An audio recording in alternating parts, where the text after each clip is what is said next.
A treat for the troops. UCONN, part of the first ever regular season college basketball game outside the country. It was played at the Ramstein Air Force Base. But before the game, the Huskies made a stop at the Landstuhl Regional Medical Center to get a heavy dose of reality. I just want to tell you how much we appreciate your service. The players and coaches meeting with wounded soldiers and with the men and women who take care of them at the largest Stage 1 trauma unit outside the country. Guys like you help save lives. We never think of it that way, but I guess that's true. But, Army Staff Sergeant Michael Merritt supervises the radiology department at the hospital. We're the first line out of Afghanistan or Iraq, and we're kind of the first people they see besides the ER, and we just, we kind of make them feel at home and take care of them as best we can. Sergeant Merritt grew up in Canton and says he could probably be making more money in the private sector.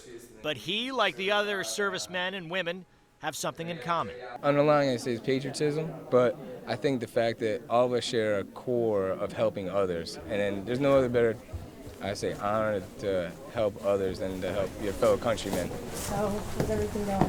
Danbury's Andrea Oliveira says she felt that way when she was in high school watching the terrorist attacks on 9/11. Seeing all the television, all the reports, we have these young guys on the front lines, sacrificing their life.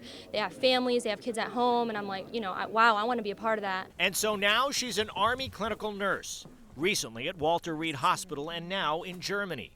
Every day she tends to severely wounded soldiers. And one last reading. East Hartford's Tony Hodges says he feels the same way. He's a civilian now after having already served.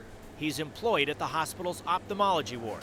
The war wounded where, those are open globes and stuff that we have to repair, and that's probably the hardest part of the job.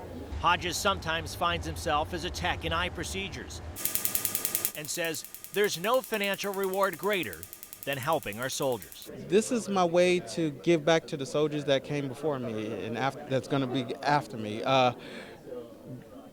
It's like being active duty, but it's not, and the reward that we get for helping our war wounded is payment that's beyond what I actually get financially.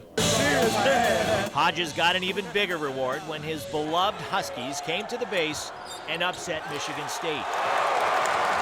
The game was a way the civilian world was able to show its appreciation for the men and women who put serving others ahead of serving their own needs.